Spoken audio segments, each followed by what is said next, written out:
আসসালামু আলাইকুম। আমি আব্দুল্লাহ আল নোমান, ঢাকা মেডিকেল কলেজ, চতুর্থ বর্ষ, K79।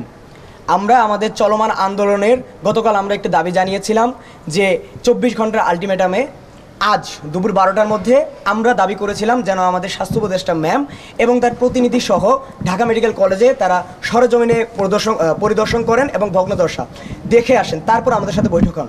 কিন্তু পরবর্তীতে শান্তিপূর্ণ সমাধানের জন্য আমাদেরকে সচিবালয়ে আসার আহ্বান করা হয়। আমরা আমাদের পক্ষ থেকে শিথিল হই, কারণ আমরা শান্তিপূর্ণ সমাধান চাই এবং আমরা চাই আসলে সমাধান। আমাদের যে আবাসন সংকট বা যে কোনো কিছুই একটা সুন্দর পরিবেশের জন্য আমরা সমাধান চাই। তারই উদ্দেশ্যে আজকে আমরা স্বাস্থ্য উপদেষ্টা বিশেষ সহকারী সাইদুল স্যারের সাথে আমরা মিটিং করি। আমাদের সব কিছু নিয়ে আলাপ আলোচনা হয়, দাবিগুলো নিয়ে আমাদের কথাবার্তা হয়। তারা আগে থেকে দাবিগুলোর সম্বন্ধে অবহিত ছিলেন এবং তারা আমাদের সকল দাবির সাথেই একমত। এমন না যে কোনো একটা দাবিকে অযৌক্তিক বলছেন বা কোনো একটা দাবিকে বলছেন যে অপ্রাসঙ্গিক, এমন কোনো কিছু না। আমরা অপ্রাসঙ্গিক কোনো দাবি জানাইনি এবং তারাও আমাদেরকে অপ্রাসঙ্গিক কোনো একটা কিছুর কথা বলেননি। সো আমরা যৌক্তিক দাবি জানিয়েছি এবং প্রত্যেকটা দাবি সম্বন্ধেই আলাদা আলাদা করে কথা হয়েছে। এখন এই যে আমাদের দাবিসমূহ, আমাদের যে ইমিডিয়েট কয়েকটা দাবি ছিল, বিকল্প আবাসন এবং তার পরিবর্তিতে আমাদের যে নতুন ভবনের জন্য বাজেট পাস এবং এর যে ইন্টারিম টাইম, দুইটার জন্য আলাদা একটা পরিবেশ।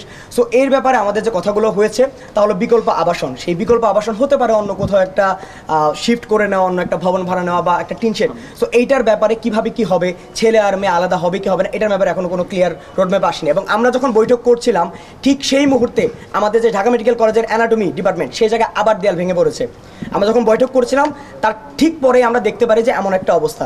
সো আমরা যে সেই জায়গায় ক্লাসে ফিরবো, সেই জায়গায় আমার এখনও সেরকম পরিবেশ তৈরি হয়নি এবং অ্যানাটমি ডিপার্টমেন্ট শিফট করে কোথায় নেওয়া হবে এটার ব্যাপারে এখনও কোনো ক্লিয়ার ইনস্ট্রাকশন আসেনি।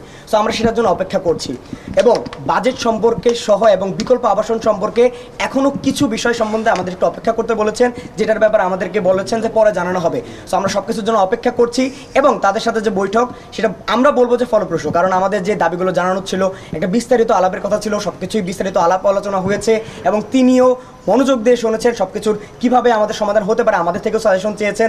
তো সব কিছু মিলিয়ে আজকে আমাদের আলোচনা হয়েছে, কিন্তু এখনও যেহেতু আমরা ক্লিয়ার রোডম্যাপ পাইনি এবং ক্লিয়ার ইনস্ট্রাকশন পাইনি কীভাবে কী হচ্ছে, সেহেতু আমরা এখনও ক্লাসে ফিরছি না। কিন্তু আমাদের যাতে একাডেমিক কার্যক্রম ব্যাহত না হয়, আমরা চাই দ্রুত এটার সমাধান হোক এবং আমরা দ্রুত ক্লাসে ফিরতে চাই এবং আমাদের এই নতুন যে আবাসন এবং বিকল্প আবাসন এটার একটা দ্রুত ব্যবস্থা চাই। ধন্যবাদ। আপনাদের তো হল ভ্যাকেন্টি হয়ে গেছে, তো ক্লাসে কিভাবে? হল তো ভ্যাকেন্ট হয়নি, আমাদের হল ভ্যাকেন্ট করার যে নোটিশ দেওয়া হয়েছিল, হ্যাঁ আমাদের ঢাকা মেডিকেল কলেজের একাডেমিক কার্যক্রম আমরা গত 28 মে অনির্দিষ্টকালের জন্য বন্ধ ঘোষণা করি। এরপরে আমরা আর ক্লাসে ফিরিনি। পরবর্তীতে বিগত 21 জুনের নোটিশে আমাদেরকে আমাদের কলেজ প্রশাসন থেকে জানানো হয় যে একাডেমিক কার্যক্রম বন্ধ এবং হল ছাড়ার নোটিশ দেওয়া হয়। আমরা সেই হল ছাড়ার নোটিশকে প্রত্যাখ্যান আগেও করেছি, এখনো করছি, আমরা হল ভ্যাকেন্ট করছি না।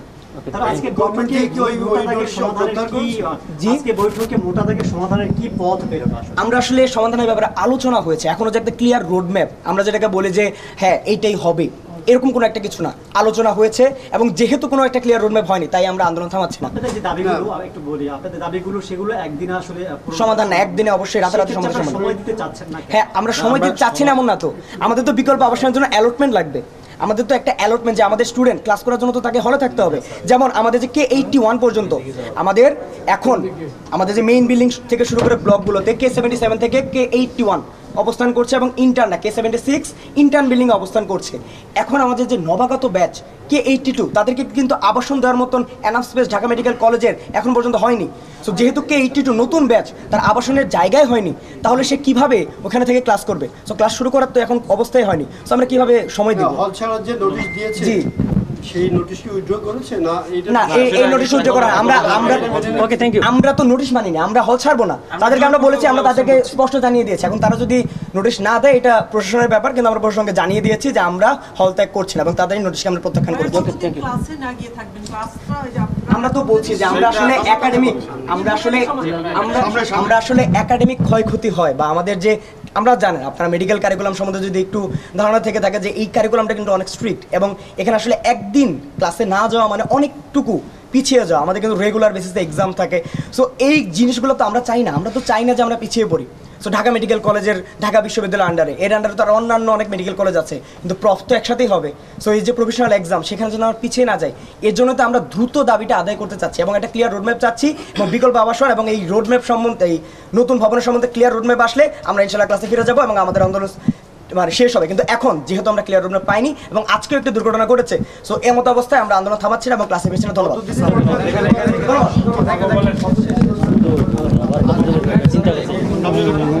প্রশ্ন হয় না, প্রশ্ন হয় না, হ্যাঁ প্রশ্ন হয় না, কার কার বুম এখানে হয় না আমাদের আমার একটা আছে এই সাইডে। জিটিভি ভাই। এই ভাই আমারটা কি এদিকে নাকি